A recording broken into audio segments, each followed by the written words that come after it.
محترم ناظرین، آپ لوگوں کو اس ولاگ کے اندر بتانے والا ہوں کھلے ریال پاس رکھنے کا فائدہ کیا ہے، مسجد حرام میں داخل ہوتے وقت سب سے پہلا کام کیا کرنا ہے، پہلی نظر پڑے تو آپ لوگوں نے کیا پڑھنا ہے، مسجد نبوی میں داخل ہوتے وقت پہلا کام کیا کرنا ہے۔ اور محترم ناظرین، حکومت کی طرف سے کچھ خاص پابندیاں ہیں جن پابندیوں پر آپ لوگوں نے عمل کرنا ہے۔ نحمدہ و نصلی علی رسولہ الکریم۔ محترم ناظرین، میں آپ لوگوں سے کہوں گا اس ویلاگ کو آخر تک پورا سن کر جائیے گا، انشاءاللہ بہت زیادہ فائدہ ہوگا۔ محترم ناظرین، پہلی بات، آپ لوگ اپنے پاس کھلے ریال ضرور رکھیں۔ دیکھیں، جب آپ لوگ مسجد حرام سے نکلیں گے تو باہر آپ دیکھیں گے بہت سارے اسٹال لگے ہوتے ہیں جس میں خواتین، مرد حضرات بہت ساری چیزوں کو سیل کر رہے ہوتے ہیں، 5 ریال 10 ریال کی سیل کر رہے ہوتے ہیں۔ محترم ناظرین، جہاں وہ بیٹھے ہوتے ہیں وہ جگہ یعنی ناجائز قبضہ کی ہوتی ہے، وہاں پہ چیزوں کو سیل کرنا یعنی حکومت کی طرف سے منع ہے۔ جب بلدیہ آتی ہے وہ لوگ اپنا بوری بستر اٹھا کر بھاگتے ہیں۔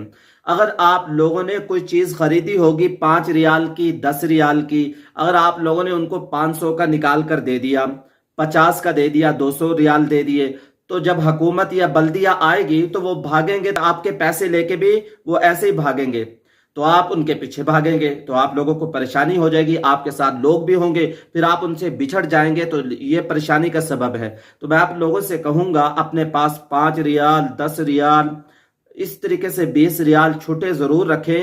جب آپ لوگ کوئی چیز خریدیں تو ان کو وہ چھوٹے پیسے ہی دیں، کھلے پیسے دیں، تاکہ آپ لوگوں کو ان کے پیچھے بھاگنا نہ پڑے۔ محترم ناظرین، جیسے پاکستان میں بھی جو نیو خان ہے، اس طریقے کی بسیں ہیں، لوگ ان میں کلفیاں خریدتے ہیں، کوئی ٹافیاں خریدتے ہیں، نیمکو خریدتے ہیں، تو بس کے اندر ڈرائیور چلا دیتا ہے، انسان جب ان کو 50 یا 100 دیے ہوتے ہیں تو وہ پیچھے بھاگ رہے ہوتے ہیں، بس آگے جا رہی ہوتی ہے۔ تو کھلے ہوں گے تو جتنے کھلے دیں گے آپ لوگ تو آپ لوگوں کو پریشانی نہیں ہوگی۔ تو اپنے پاس 10-20 ریال کھلے ضرور رکھیں اور ان کو کھلے ہی پیسے دیں، اس میں آپ کا بھی فائدہ ہے، ان کا بھی فائدہ ہے۔ دوسری چیز یہ کہ جس میں آپ لوگوں کے پیسے بچ جائیں گے، آپ لوگوں نے جب یہاں سے مکہ مکرمہ سے مدینہ منورہ خاص زیارت کے لیے جانا ہے تو آپ لوگوں نے خاص ٹیکسی نہیں لینی۔ دیکھیں، ہم ابھی پاکستان سے آ رہے تھے، ہم نے جدہ سے ایک ٹیکسی کروائی، تو اس میں کچھ ایران کے لوگ بھی تھے، عراق کے لوگ بھی تھے۔ ڈرائیور ان کو پھنسا رہا تھا، ان کو کہہ رہا تھا تم نے مدینہ جانا ہے، وہ کہہ رہے تھے ہم نے جانا ہے۔ انہوں نے پوچھا کتنے پیسے لوگے، تو ڈرائیور نے کہا 400 ریال لوں گا۔ دیکھیں، یہاں سے بس جو مدینہ منورہ لے جائے گی وہ 50-60 ریال میں بھی لے جاتی ہے۔ ہم بھی یہاں سے جاتے رہتے ہیں، بس جب سارے لوگ جاتے ہیں وہ 50 ریال کے اندر فی بندہ 50 ریال لیتی ہے، وہ مدینہ منورہ کے اندر لے جاتی ہے اور شام کو واپسی بھی لے جاتی ہے۔ آپ لوگ خاص ٹیکسی نہ کریں، یہ آپ لوگوں کو مہنگی پڑے گی۔ تیسری چیز یہ کہ سعودی حکومت نے بڑی پابندی لگائی ہے، بغیر پرمٹ کے آپ لوگوں نے بالکل حج نہیں کرنا۔ اگر پرمٹ نہیں ہوگا اور پکڑے گئے مینا میں، مزدلفہ میں، عرفات میں، مسجد حرام میں، اس کی حدود کے اندر، تو 1,00,000 ریال جرمانہ ہے اور 6 مہینے کی سزا بھی ہے، ڈپورٹ بھی کر دیا جائے گا۔ اس کی ہم بہت بڑی احتیاط کریں۔ اب حکومت نے ہر ویزے کو، وزٹ ویزا ہے، عمرہ ویزا ہے، سارے ویزوں کو حکومت نے ابھی بند کر دیا ہے۔ اس لیے بغیر پرمٹ کے فیک جو لوگ پرمٹ لیتے ہیں، ابھی مصری لوگ پکڑے بھی گئے ہیں، ان کو سزا بھی دی ہے۔ محترم ناظرین، فیک پرمٹ نہ خریدیں۔ اگر آپ لوگوں کے پاس پیسے نہیں ہیں، سستا پرمٹ بالکل نہ خریدیں، سستی تصریح نہ خریدیں۔ پکڑے گئے تو سخت سزا ہوگی، 1,00,000 ریال جرمانہ ہے اور دوبارہ کسی ویزے پہ آ بھی نہیں سکتے۔ تو میں آپ لوگوں سے کہوں گا ایسا غلط کام بالکل نہ کریں۔ محترم ناظرین، بہت اہم بات یہ کہ جب آپ لوگ مدینہ منورہ کی طرف روانہ ہوں تو آپ لوگ جیسے ہی مدینہ منورہ مسجد نبوی قریب آتی جائے تو آپ لوگ درود پاک کی کثرت کرتے جائیں۔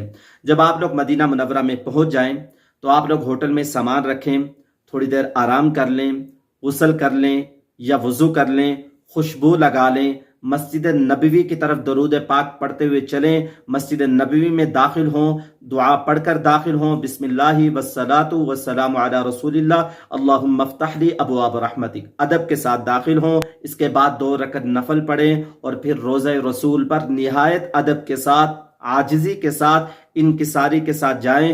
محترم ناظرین، جب روضہ رسول پر جائیں تو آپ لوگ اس طریقے سے سلام پیش کریں: السلام علیکہ یا رسول اللہ، السلام علیکہ یا حبیب اللہ، السلام علیکہ یا ابو بکر رضی اللہ تعالی عنہ، السلام علیکہ یا عمر بن الخطاب رضی اللہ تعالی عنہ۔